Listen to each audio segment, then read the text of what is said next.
Montana Territory, 1883. The wind howled through the Bitterroot Range as Zadie Trellor gripped the reins with one frozen hand and cradled her crying baby with the other. Snow clung to her lashes. Her skirt was soaked through.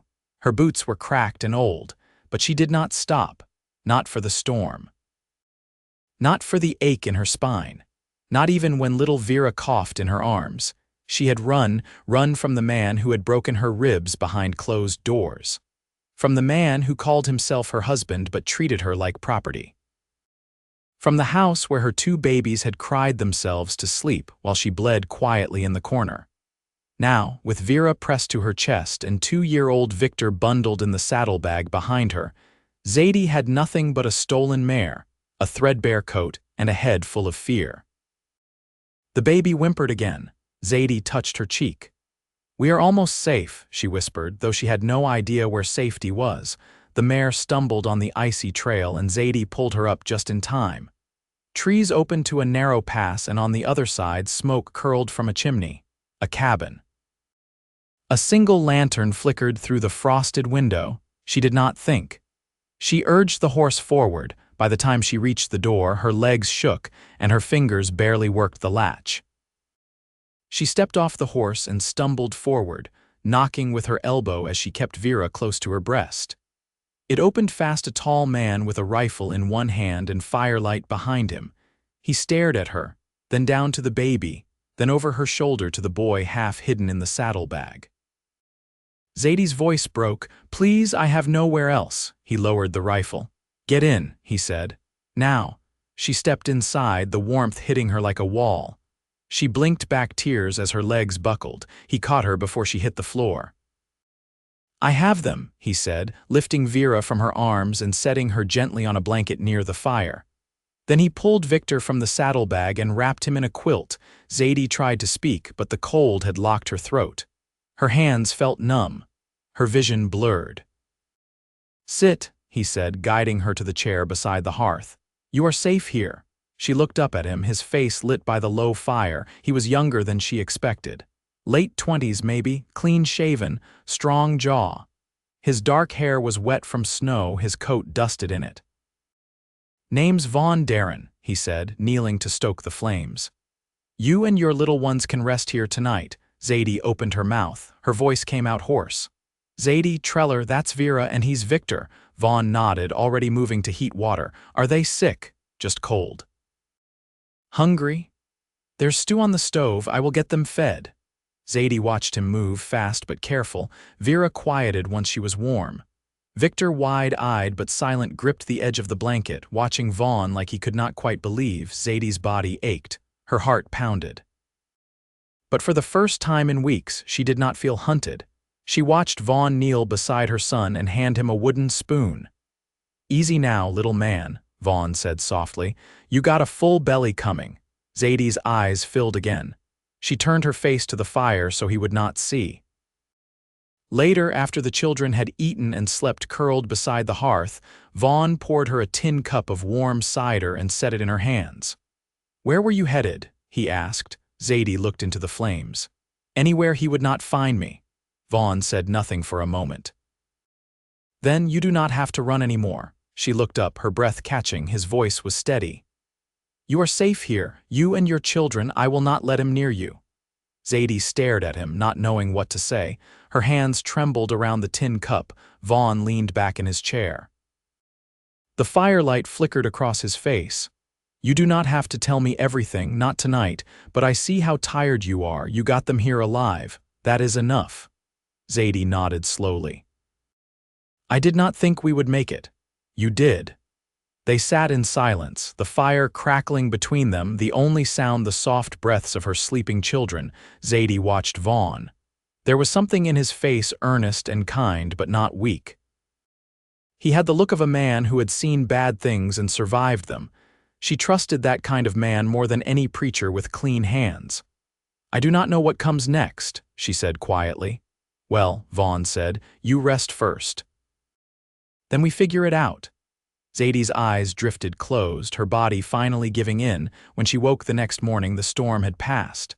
Light spilled through the window. Vera was cooing in her sleep.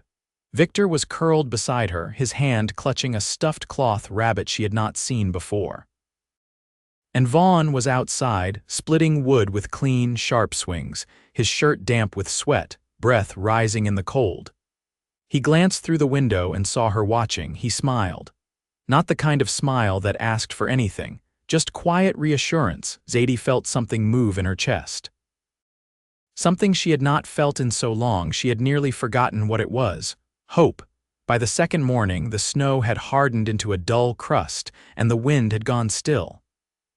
Zadie stood barefoot near the hearth, dress hem damp from washing, her sleeves rolled to the elbows. She watched the steam rise from the washtub as she scrubbed Vera's swaddling cloths. The fire popped behind her, casting warmth up her spine. Victor sat cross-legged on a braided rug, stacking wooden blocks Vaughn had carved. He didn't speak much, but his shoulders had eased and he no longer flinched when the wind tapped the shutters. Vaughn came in from the shed, boots heavy with mud.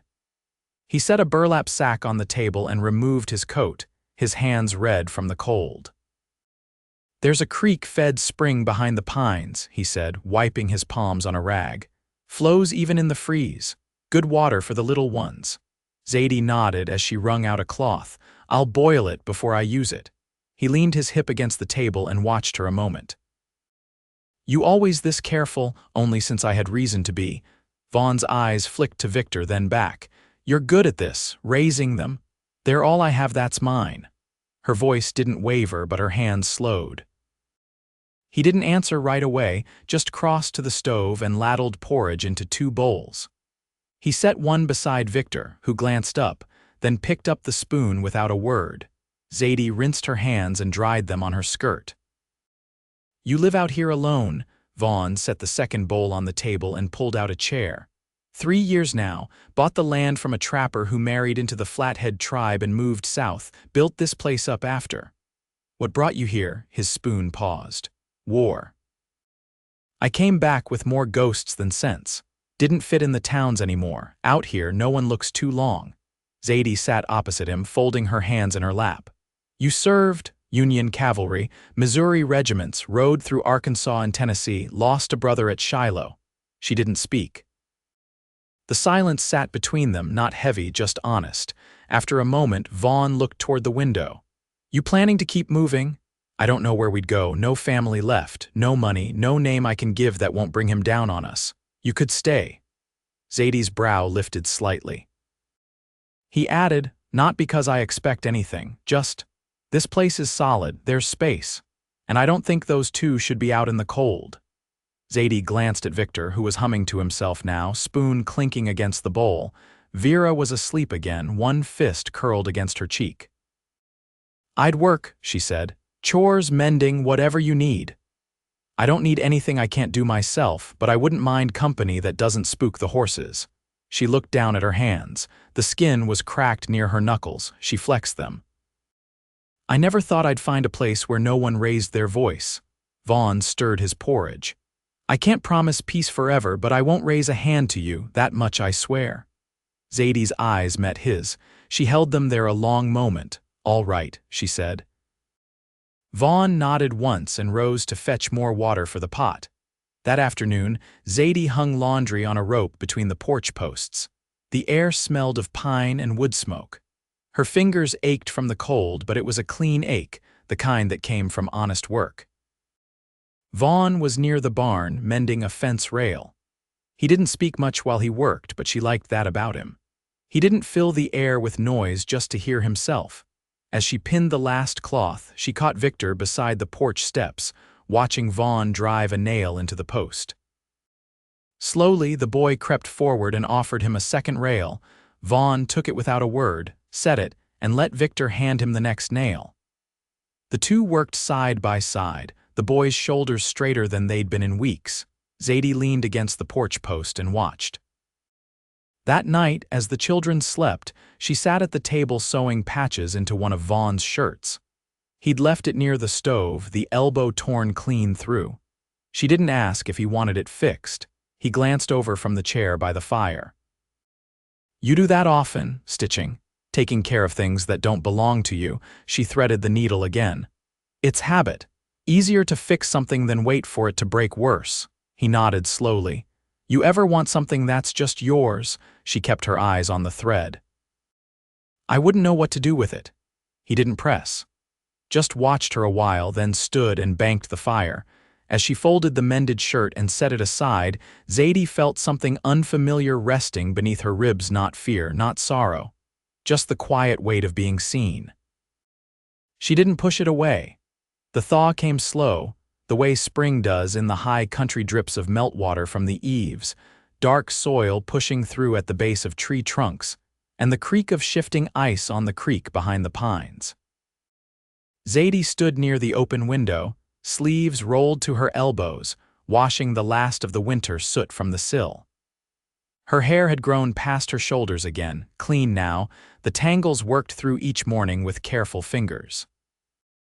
Vera sat in a basket near the hearth, clutching a wooden ring Vaughn had carved from birch.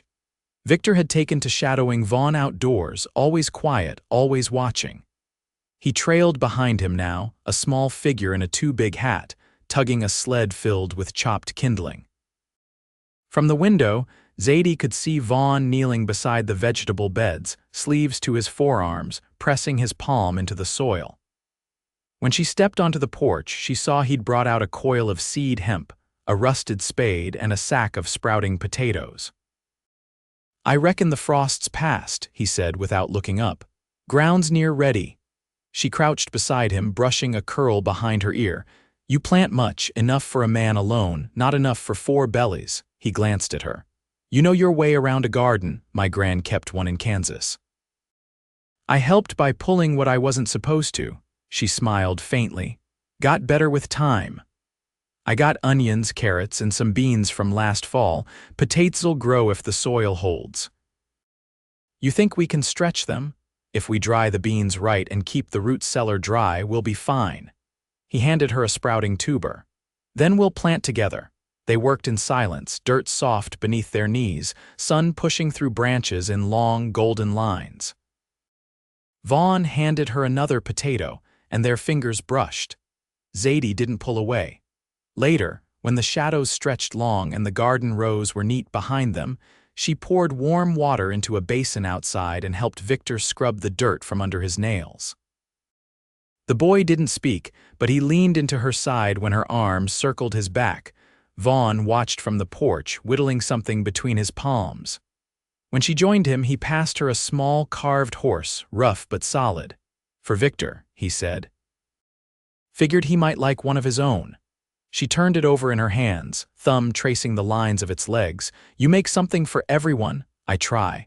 Zadie looked toward the barn. You ever think about leaving this place? Sometimes, but I never do. Why? He looked out across the trees. Because no one's waiting for me anywhere else. She didn't answer. The wind shifted, pulling the scent of damp soil and new pine through the yard. She sat beside him and set the wooden horse on the rail. He reached for the knife again, but paused. You miss Kansas? I miss what it might have been if it had been kinder. Vaughn's voice was low. I don't know if I'd know how to be kind enough for someone who's had it rough. Zadie didn't look at him, but her voice was steady. You're already more than halfway there. Inside, Vera stirred and let out a sharp cry. Zadie stood. She'll be hungry. I'll warm milk. She glanced back as he passed her at the door. You don't have to do that. I know. That evening, with the children asleep and the wind soft against the windows, Vaughn poured 2 cups of chicory and set one near Zadie's hand. She'd started wearing her hair down in the evenings, letting the firelight catch on the waves. You ever plan to marry again? He asked, voice quiet but unwavering. She didn't flinch. I used to think no, but now I think maybe if the man knew how to listen. I listen. I know. He leaned forward. I'd never ask you for something you couldn't give. Her eyes met his. She reached across the table, covered his hand with hers. You don't have to ask, she said. Outside, an owl called low across the trees. Inside, the silence between them wasn't empty anymore. The days stretched longer come late April, and the earth softened enough to let roots take hold. Zadie knelt in the garden beside a row of sprouting beans, pressing her hands into the loam to feel its give. Her fingernails were dark with soil, the pad of one thumb scraped raw from pruning. A robin settled on the low fence rail, tilting its head, then burst off again in a scatter of wings. Victor sat beneath the cottonwood near the edge of the clearing, hammering a piece of pine with a river stone. He was shaping nothing in particular, but he did it with purpose. Zadie let him be. He needed quiet sometimes, and the cottonwood gave just enough shade for a boy to think. Vaughn stepped out from the barn, wiping his hands on a length of canvas. "The mare's with foal," he said.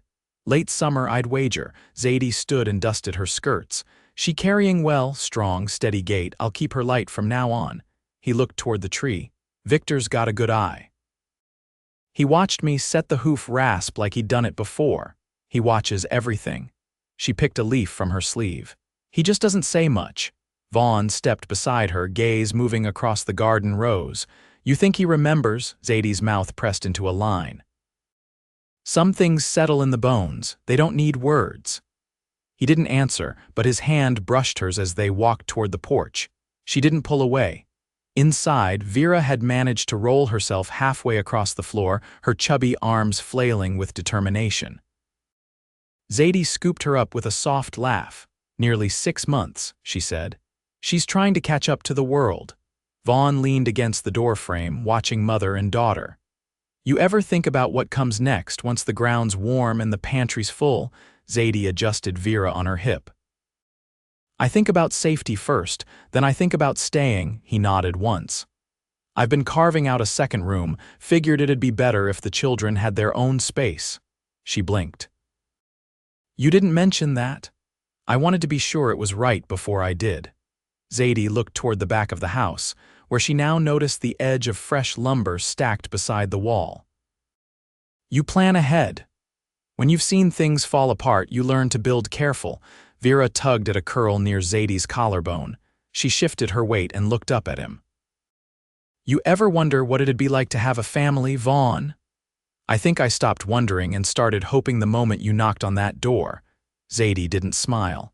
She just watched him, the air between them steady and full. That night, after both children were down, Vaughn brought out a paper-wrapped bundle and set it on the table. "I traded for this at the logging camp last week. Thought it might suit you." Zadie unfolded the paper slowly. Inside was a bolt of calico, soft blue with a scatter of faded cornflowers. She ran her fingers over it, quiet. "I saw you looking at the hem of your dress yesterday," he said. "Figured a fresh one might feel like a beginning." She pressed the cloth to her chest. "No one's given me anything in years without wanting something for it. I'm not no one." He sat down across from her, forearms on the table. "And I don't want anything you don't choose to give." Zadie folded the cloth carefully, setting it aside like something precious. Her voice was low. "If I chose to stay, if we made a life here, it couldn't be halfway. I know." His eyes met hers. "I've never done anything halfway, not since I came back from the war, not when it matters." She reached across the table and placed her hand on his. "Then we'll build it whole. Together." Vaughn turned his palm up beneath hers, fingers curling in. "That's all I've wanted." Outside, the wind rose through the trees, but inside the little cabin, the stillness held. It was not the hush of waiting or fear or retreat. It was the peace of something new taking root. Something real. Something earned. By early June, the roof shingles above the porch had been replaced, the last of the split cedar rails mended along the west pasture, and the new room stood framed and roofed, waiting for its walls to be chinked with moss and clay. Vaughn had worked long days with Victor at his side, the boy growing stronger, more sure on his feet. His small hammer strikes more precise than Vaughn expected. Zadie sat just inside the cabin, Vera dozing in her sling as she stitched a hem along the edge of a summer shift. The blue calico lay stretched across her lap, soft from washing, the thread a pale cream she'd dyed with dried onion skins. She hummed low, not a song, just a sound to keep her rhythm steady. Vaughn stepped into the doorway, wiping sweat from his neck with a rag. "The last beam's up," he said. "Should hold through anything short of a rock slide." Zadie looked up, her fingers stilling. "Will it be ready before the storms start again?" He leaned a shoulder against the frame. If my hands hold up and the boy doesn't run off with every nail, it'll be ready in a week. She smiled, but it didn't reach mischief. He thinks you built the whole world. Vaughn's expression softened. I'd do it again if it meant he'd believe in something steady. Zadie set her needle aside and stood, easing Vera down onto a folded blanket. You ever think about what you want past the end of the season? His brow furrowed. You mean after the harvest? I mean beyond the work. Beyond keeping the walls upright and the food dry. What kind of life do you want to wake up to? He rubbed the back of his neck, slow. I've spent so long just trying not to lose what little I had. I never thought I'd have something worth planning for. She stepped closer, quiet in her bare feet, the hem of her dress brushing the floorboards. You have it now. He nodded, voice lower. I know. She reached up, her fingers brushing the collar of his shirt. I want more than safety, Vaughn. I want a home that breathes, where the days stretch out honest and the nights don't carry fear. I want to raise my children in a place where they know softness as much as strength. He took her hand, rough palm closing over her smaller one. Then let's make a life that gives them both. The next morning they stood beneath the cottonwood, Victor tugging at Zadie's skirt while Vera wriggled in Vaughn's arms. Vaughn knelt in the grass, opening a small wooden box he'd carved from pine. Inside lay a simple brass ring, polished smooth. I didn't ask because I was unsure, he said. I waited because I wanted to be worthy. Zadie's breath caught, but she didn't look away. You already are, she said. He slid the ring onto her finger, the fit snug but not tight. Victor grinned and clapped his hands, and Vera let out a squeal that made them both laugh. They married beneath that same tree 3 days later, with a neighbor from downriver riding in to speak the words. Zadie wore her blue calico, her hair braided and pinned with dried wildflowers. Vaughn wore the only coat he owned, the sleeves newly patched by her hand. The vows were simple. No scripture, no grand promises, just truth spoken with steady voices and eyes that didn't waver. When the sun dipped low and the children slept inside, they walked the edge of the clearing together, fingers twined, the last light catching in the leaves. You ever wonder what your brother would think of this place? Zadie asked, her head against his shoulder. Vaughn looked toward the dark line of the trees. He'd say I found peace where no one thought it could last. She smiled against his shirt. Then let's make sure it does. Years passed quiet and full. The garden doubled in size, then doubled again. Victor grew tall and clever with his hands, carving his own tools by the time he was 12. Vera learned to read by candlelight, her voice soft and sure as she sounded out the world. Zadie's laughter came easier with time. She kept a journal in a drawer by the stove, where she wrote down the names of every plant that bloomed and the first words both children spoke. Vaughn built a second barn before his 40th year, and when he stood beside it with dust in his hair and Zadie's hand in his, he said, "It's not the land or the lumber that made this all hold together." She looked up at him, eyes clear. I know. They grew old there, the 4 of them, in a home where no one raised their voice and no one ever ran. And when the wind moved through the cottonwood and the fire crackled low behind drawn curtains, they slept in warmth, knowing nothing waited outside but the sound of peace.